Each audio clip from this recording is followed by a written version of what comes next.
बवंडर, जिसे ट्विस्टर भी कहा जाता है, हवा के तेजी से घूमने वाले स्तंभ के रूप में जो पृथ्वी की सतह और वर्षा बादल दोनों के संपर्क में रहता है। बवंडर का व्यास कुछ मीटर और कई किलोमीटर के बीच अलग अलग होता है। भले ही अधिकांश बवंडर थोड़े समय के लिए मौजूद हों, लेकिन वे बेहद शक्तिशाली हो सकते हैं और बहुत नुकसान पहुंचा सकते हैं। अंटार्कटिका को छोड़कर हर महाद्वीप पर बवंडर बन सकते हैं। हालांकि अधिकांश बवंडर संयुक्त राज्य अमेरिका के विशाल मैदानों में उस क्षेत्र की भौगोलिक विशेषताओं के कारण आते हैं। इस क्षेत्र में विभिन्न गुणों वाली वायु आपस में टकराती है। पश्चिम से आने वाली ठंडी शुष्क हवा गर्म आर्द्र हवा से टकराती है। अधिकांश बवंडर गरज के साथ घूमने से बनते हैं, जिन्हें सुपरसेल कहा जाता है। अलग अलग ऊंचाई पर हवा की गति और दिशा में अंतर विंड शियर नामक एक घटना जमीन के समांतर एक क्षैतिज भंवर बनाती है। जब क्षैतिज भंवर के एक हिस्से को खींचता है तो एक लूप बन जाता है। यह आमतौर पर भंवर चक्रीय रूप से घूमता है, अर्थात उत्तरी गोलार्ध में वामावर्त और दक्षिणी गोलार्ध में दक्षिणावर्त। इस चक्रीय रूप से घूमने वाले अपड्राफ्ट को मेसोसाइक्लोन कहा जाता है।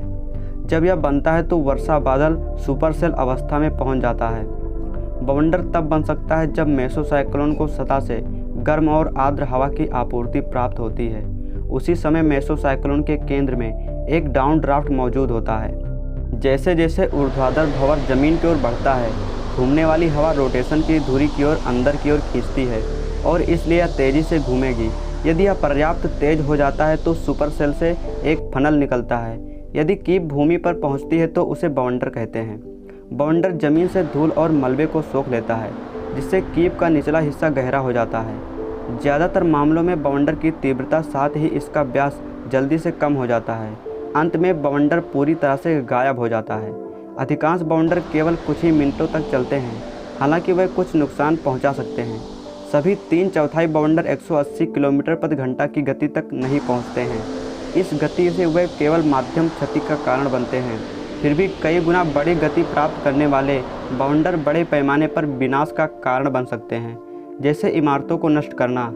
इन्हांस्ड फुजिता स्केल का एक संशोधित संस्करण, जो एक जापानी मूल के मौसम विज्ञानी द्वारा बनाया गया था, इसका उपयोग बवंडर को चिन्हित करने के लिए किया जाता है। इसमें बवंडर की तीव्रता और इससे हुई क्षति के आधार पर 6 श्रेणियों में शामिल है। तो फ्रेंड्स, आज के इस वीडियो में इतना ही। फ्रेंड्स, जानकारी आपको कैसी लगी कमेंट सेक्शन में लिखना न भूलें और ऐसी अमेजिंग वीडियो के लिए हमारे चैनल को सब्सक्राइब करें। तो फ्रेंड, नेक्स्ट वीडियो में जय हिंद, वंदे मातरम।